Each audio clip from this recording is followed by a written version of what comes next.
Halo, di dalam video ini saya akan menunjukkan kepada Anda bagaimana caranya pakai Mandrill. Nah, saya akan jelasin dulu sedikit Mandrill ini apa sih sebenarnya.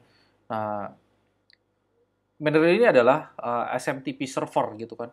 SMTP server yang akan kita gunakan atau yang akan saya berikan sebagai contoh. Sebenarnya ada sih pilihan-pilihan lain kalau Anda search di Google gitu kan. Sebentar, malah ke-search begini. SMTP server itu ada banyak banget gitu kan. Ada banyak banget SMTP server kayak eh nih smtpserver.com, smtp2go, ya kan? Atau kita coba best SMTP server gitu. Sandblaster gitu kan. Ada banyak banget gitu kan. Itu semua jasa SMTP server yang bisa kita gunakan atau kita bayar. Nah, Mandrill ini adalah perusahaan yang satu company dengan Mailchimp. Kita juga bisa pakai Amazon SES, ini juga cukup terkenal ya, Amazon SES. Cuma saya nggak sukanya dengan Amazon SES ini adalah karena satu, Amazon SES ini ketat banget, jadi kalau misalnya terjadi spamming gitu kan kepada Anda atau misalnya terjadi bounce-nya itu gede banget, Anda kirim email dan gagal, mereka ketahui itu, mereka pikir Anda lagi melakukan spam, Anda langsung account-nya langsung ditutup gitu loh. Nah, kalau Mandrill ini juga agak ketat, tapi nggak seketat Amazon. Oke, kita pakai SMTP server luar. Sebelumnya di video sebelumnya saya udah jelasin kalau kita pakai SMTP lokal di Outreach punya atau di server kita punya itu ada batasan, ya kan, batasan-batasan baik setiap jam kita harus ngirimnya dibatasi gitu kan, apalagi kalau kita pakai shared hosting. Terus yang kedua adalah kita agak sulit memastikan bahwa uh, email kita itu bisa masuk ke dalam inbox. Nah, kita pakai jasa SMTP server luar, gunanya adalah untuk supaya delivery rate-nya, email-email yang kita kirimkan, itu bisa masuk ke dalam inbox-nya mereka. Nah, Anda bisa melihat fiturnya itu, kalau kita klik, ini cukup lengkap ya, dibandingkan SendGrid, dibandingin ya kan, custom SPF, SDKIM, ini banyak banget istilah-istilahnya, justru saya juga jujur nggak tahu semua gitu, karena saya juga bukan ahli di per-emailan. Yang perlu kita lihat satu di pricing-nya.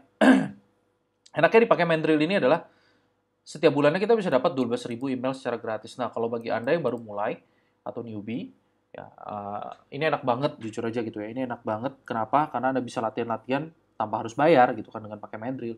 Nah, setelah 12.000 email yang udah Anda kirimkan, next 1 million, 1 juta email berikutnya Anda harus bayar cuma sekitar 20 sen per 1.000 email yang Anda kirimkan. Jadi kalau kita ambil contoh, misalnya Anda mau kirimkan 15.000 email setiap bulan, tuh kurang lebih segini bayarnya nih.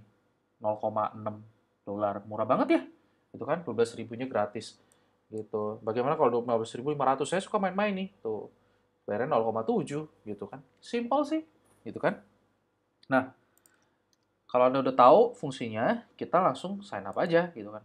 Kita tadi juga udah punya email, Anda terserah mau pakai email apa aja. Tadi saya udah buka email ini. Uh, Oke, sebentar ya, kita pakai apa ya? Hmm, ini aja deh. I agree.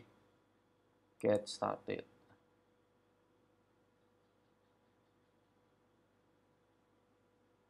Tentang kita tunggu. Oke, industrinya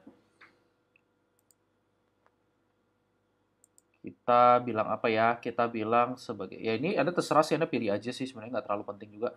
Kalau saya sih kemarin pakai education and training gitu kan. Role saya adalah di marketer misalnya atau business development aja udah gitu. Business size-nya saya kurang lebih sekian lah gitu kan. Ya terserah sih sebenarnya mau berapa juga boleh.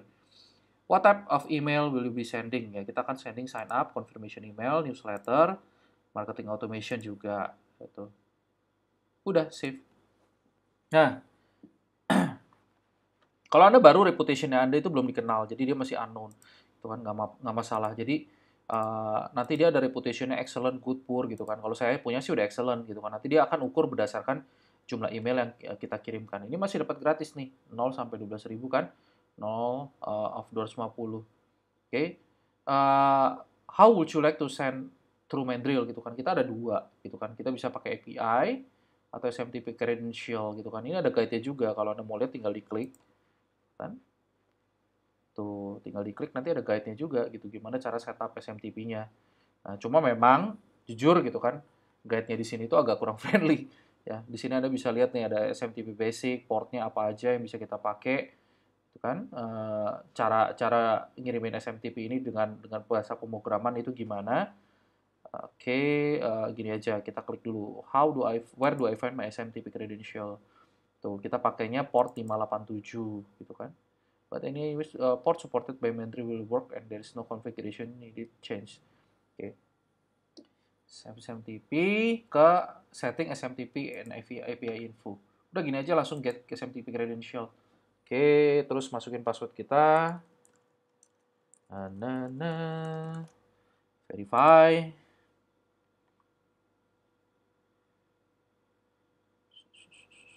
Masih ditunggu ya. Nah, ini dia. Ini SMTP-nya yang bisa kita pakai. Nanti di sini ada banyak banget nih. Ada rejection list, ada apa, ada domain gitu kan. Kita satu-satu dulu kita setting ini dulu. Nanti baru saya akan bahas setting-setting gini nih. Ya. Oke, SMTP Mandrill kita copy. Ini saya copy aja deh gitu kan. Copy, kirimkan ke sini nih. Tadi ya, coret-coretan kita SMTP Mandrill, portnya 587. Ininya di sini. Ups. Oke, API-nya harus kita generate nih. Add API key aja di sini. Ya. Ini API key-nya ntar bisa banyak kok. Kita tunggu ya.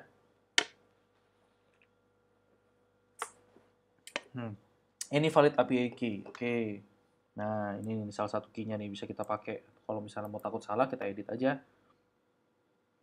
Aduh, nggak bisa ya. Description, only allow this key for certain. Nah, ini Anda bisa lock ke IP address Anda. Ya, tapi sementara ini dalam sampel ini saya nggak akan lakukan. Ya. Copy. Paste nih API-nya. Oke. Beres. Setelah itu, yang perlu Anda lakukan adalah Anda ke Approach, terus ke setup, email setting, show list, ya, bilang aja I want to add an email system. Nah, kita bilang di sini Mandrill, ya, Mandrill SMTP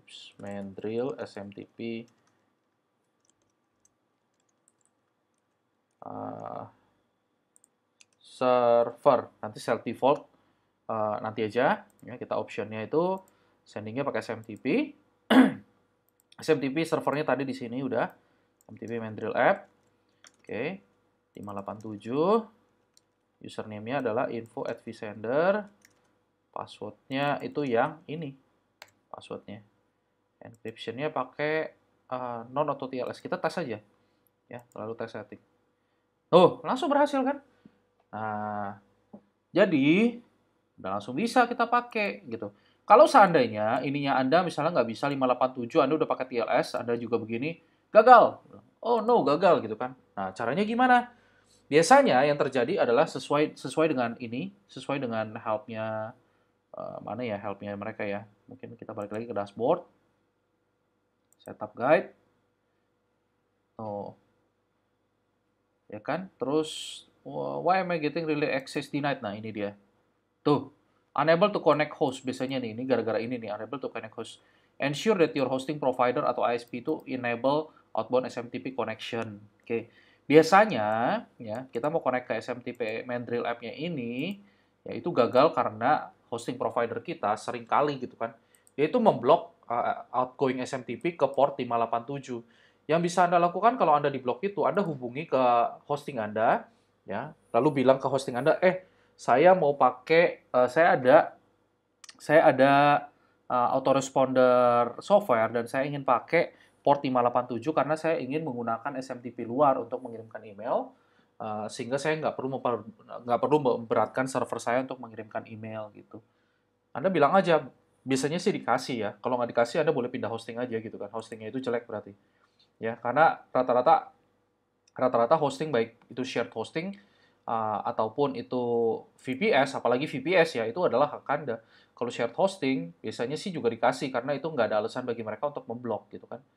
Nah, salah satu yang saya rekomendasikan kayak ini di hosting, di Hawkhost ini, itu dibuka gitu kan. Kalau kita tes tuh, connection-nya successful, nggak masalah gitu kan. Nah, kalau nggak ada alternate port gitu kan, biasanya sih saya nggak mau pakai alternate port gitu kan, biarin aja begini, 587. Pokoknya saya ngotot maunya 587 gitu kan. Nah, yang bawah-bawah sini tuh nggak usah diganti, custom header nggak usah juga. Nah, kalau misalnya ini testingnya udah berhasil, kita jadiin dia default aja, lalu kita save. Oke, selesai. Ya kan, ini Mandrill udah jadi default, udah beres nih. Udah gitu aja testing SMTP-nya gitu kan. Nah, cara tesnya gimana? Cara tesnya sekarang kita coba gitu kan. Kita ke setup, eh, send test, kita ke Mandrill sini, choose action ya, kita send test email, kita send test, kita ke info@imacademy.co, kita tes lagi ya. Ini ya. Jadi kalau Anda tes email jangan kirimnya ke info juga nih, ini kirim ke email saya semua, nanti ada spam lagi, saya laporin spam semua nanti biar emailmu bermasalah nanti loh. Oke, ya kita cek ya. Harusnya sih udah nyampe tuh, cepat sekali tuh. Tuh, this is test email by the email system called Mandrill SMTP. Udah masuk kan? Nah, udah masuk cepat banget. Nah, kalau Anda mau lihat itu di sini di dashboard ya harusnya nanti ada nih penggunaannya satu, tuh kan? Sudah berhasil terkonek gitu kan. Lalu apa susahnya? Nggak ada yang susah. Ya kan? Simple sekali gitu cara konekin SMTP-nya gitu. Yang perlu Anda lakukan hanyalah get SMTP credential gitu kan. Baca dan praktekin aja langsung ke server Anda. Oke? Nah, nanti ada beberapa setting lain yang nanti saya akan ajarkan kepada Anda. Gimana caranya untuk membuat ini jadi lebih optimal lagi. Tapi nanti saya bahas ke dalam video berikutnya. Oke? Sekian dari saya. Sampai jumpa lagi di dalam next video. Thank you.